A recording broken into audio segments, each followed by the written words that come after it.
आपके लिए समाज की सेवा करते करते बहुत वक्त हो गया। अब जागृत हो, अपनी ओर भी आना है, अभिरुचि दोनों ओर रखना है। रिटायरमेंट का प्लान पहले से रखना, भाई जितने लोग यहाँ बैठे कब तक व्यापार करना है, कब तक फोटो खींचोगे, कभी आओ ऊपर तुम्हारी भी खींचेगी। आओ ना सुबह, ये अगर मुनि बनने की फोटो खींचोगे कल ही पूछो तो तैयार है। आपको बस मैनेजमेंट होना चाहिए अपनी लाइफ का। मैं 40 वर्ष की उम्र में ये करूंगा, 45 वर्ष की उम्र में ये करूंगा। जब मैंने 25 वर्ष की उम्र में दीक्षा ली तो मैंने कोई ज्यादा चीजों का त्याग नहीं किया। क्यों? मुझे पता है अभी शरीर ढालने का समय है। फिर शरीर ढालते ढालते ढालते फिर त्याग की ओर बढ़ना चाहिए। 40 की उम्र से थोड़ा त्याग में गति देना चाहिए, 50 की उम्र से और गति देना चाहिए। लेकिन 25 साल से जब दीक्षा ली, शुरू के 12-15 साल अच्छा अध्ययन करना चाहिए। रिटायरमेंट का प्लान तो बनाओ, कब रिटायरमेंट लोगे? नवीन पे व्यापार करते हो, अभी भी बैठते हो, फिर रिटायरमेंट कर लोगे। बेटा है उसको संभालने दो ना। अच्छा आप नहीं होगे तो दुकान चलेगी कि नहीं चलेगी? विश्वास है तो क्यों विकल्प करो, तू संभाल। रिटायरमेंट का प्लान पास में हो। अच्छा मैं रिटायरमेंट के बाद करूंगा क्या? मुकेश भैया क्या मतलब, बचपन से 55 तक दुकान ही कर रहे हो, कब छोड़ोगे? अब ये मत बोलना कि हमारे घर से महाराज तो बहुत बढ़िया। अरे जो बन गए वो उनका अपना कल्याण करेंगे, आप कब करोगे? रिटायरमेंट प्लान रखो दिमाग में, रिटायरमेंट प्लान। इतने वर्ष के बाद मैं व्यापार नहीं करूंगा, तुम जहां तुम्हारा काम जाने, एक अपने लिए निश्चित राशि अलग रख लो, मैं अपना धर्म ध्यान करूंगा। अगर ऐसा करते हो तो जागृत हो, वरना सुसुप्त हो, सो रहे हो। मां आप लोग जागृत हो, जागृत होते सब्जी बनाने और कपड़े धोने इसमें जिंदगी बर्बाद नहीं करते, कुछ तो करते। उतने हिस्से में जागृत हो, गुरु आ गए तो आप सत्संग भी सुन रहे हो, चर्या भी करा रहे हो, आह्वानी भी कर रहे हो, सेवा भी कर रहे हो। लेकिन ये तो हमारे लिए जागृत हुए हो, अपने लिए कहाँ जागृत हुए? हम कल चले जाएंगे तो क्या करोगे? जागृत होना पड़ेगा। अगर जागृति का सिद्धांत समझ में आ गया, फिर एक बार ऐसे जागृत हो गए कि सिद्धों के साथ हमेशा सिद्ध सदा में जागते रहो।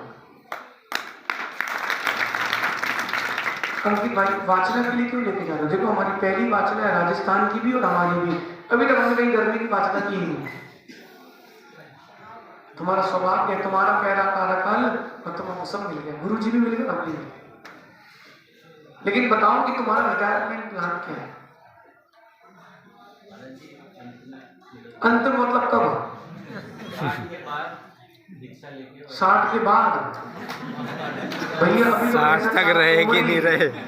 जब आम अच्छा सुंदर था, जूस लो, खा लो, पिलपिलाओगे, भगवान के चरणों चढ़ा दो। 60 के बाद रहे कि नहीं रहे? बस बच्चों का विवाह हो तब तक घर पे रहना, उसके बाद रहना नहीं। ये जागृत रहो। हमारे बच्चे 60 के बाद बड़े होंगे, शादी हाँ कुछ भी हो जल्दी शादी करना, उसको क्या करना? जो भी आपका रिटायरमेंट प्लान है, बच्चे की शादी वाले दिन क्या करोगे? संग में आ जाएंगे। सोच लो।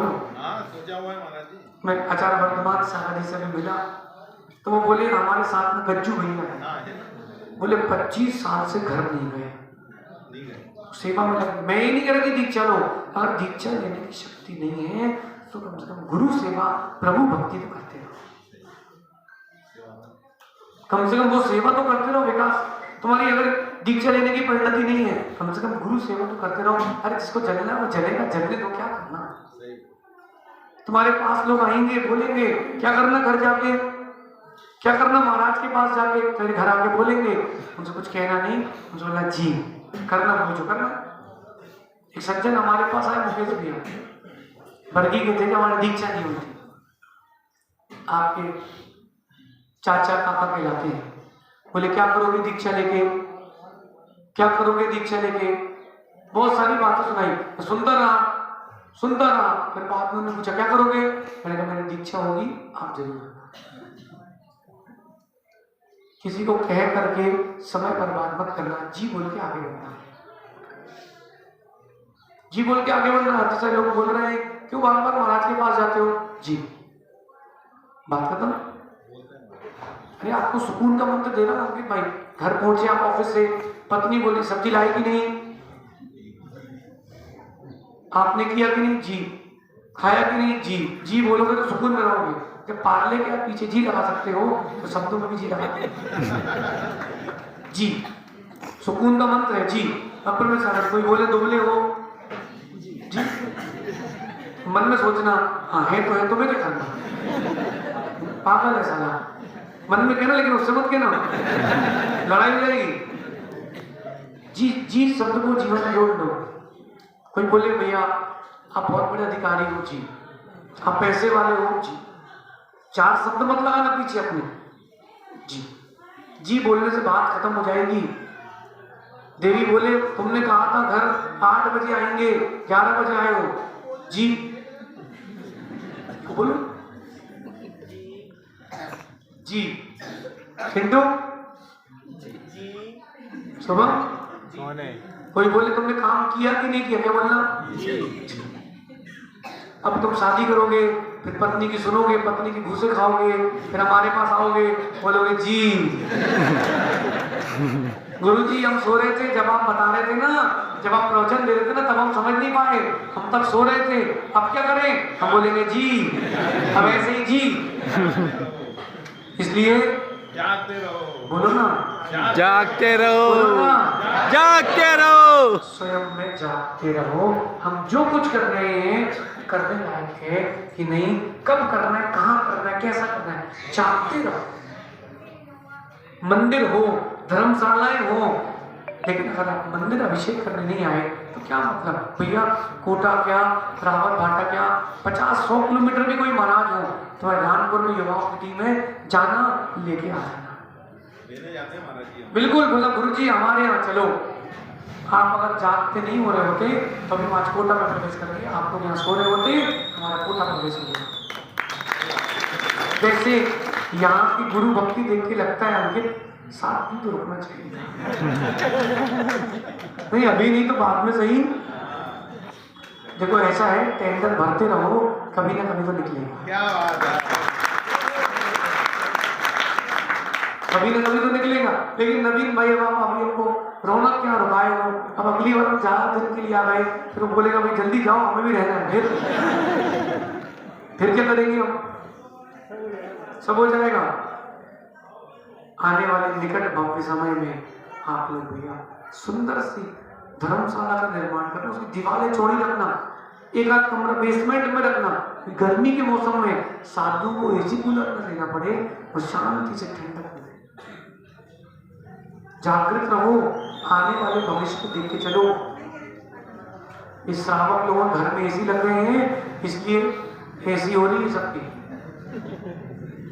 गर्मी बढ़ रही है, आप लोग समझ नहीं रहे हो, जागृत नहीं हो आप लोग। कर्नाटक जैसे होना चाहिए। अच्छा मैं आपसे एक बात पूछता हूँ, जितने बच्चे बैठे हैं आप लोगों में से कितने जो बाजार में खाते हैं, नहीं त्याग नहीं करना, बिल्कुल नहीं करना, नियम लिए जाते दिए नहीं जाते। बाजार में जो लोग खाते हैं पैकेट वाला फूड या पैकेट वाली चिप्स खाते हैं, आप ईमानदारी से कहना उसमें स्वाद आता है कि पौष्टिकता आती है, तो तुम स्वाद के लिए खा रहे हो, पौष्टिकता के लिए नहीं खा रहे, तुमको होगा क्या, तुम्हारा होगा क्या विकास। साथ वाला कह रहा चले चलाओ भाई, ये तुमसे अक्सर कह रहा है छोटा दद्दू, चलो चलो बोला अपन चलो कॉफी पीने चलते हैं, कॉफी पिया हो 2-5 चाय कॉफी पी लेना, होगा क्या। अगर तुम जागृत होते तो 20 रुपए की पी लेते और उतने पैसे से अनाथ आश्रम में किसी को भोजन कराते। जागृत नहीं होना, समाज जागृत नहीं है, तब तो बच्चे आपके भाग भाग के बाहर जा रहे हैं। जागृत हो, समय बहुत कम है, जागृत हो, आपका समय देखो ऐसे ही होता है। अपनी बात हो तो समय कितनी जल्दी होता है। संचालक जी पकड़े थे तो आप सब कहते हाँ भैया और हमसे कोई नहीं करेंगे नहीं, आपके बोलने से भी क्या होगा, जब हमें छोड़ना हम तभी छोड़ेंगे। अपर सारा जी, सह सारा जी, अपन जागृत रहे। मैं कई बार सोचता हूँ कि जितनी उम्र में जागृत हुए, थोड़ी और पहले जागृत होना था। आप लोगों में से कितने लोग सो के उठे आज? सो के उठ गए आप लोग? नहीं उठे। नबी के लिए सो के जाते हैं क्या? कितने साल पहले उठे? बोलो ना। धर्म की प्रवृत्ति जितने वर्षों से लगी है तब से ही जागे हो, वरना सो ही रहे। यहाँ पर बैठे बैठे भी कई लोग ऐसे हैं सो रहे हैं, मतलब सुन तो रहे हैं, बस बोले आप तो दो प्रवचन, हम तो यहाँ सुनेंगे, यहाँ निकालेंगे, ताली बजाएंगे, चलो घर। महाराज जी का काम कहना और अपना काम। आप आ गए तो जय जय गुरुदेव, और गए तो गए गए गुरुदेव। ये जागृति नहीं है, जागृत बनो।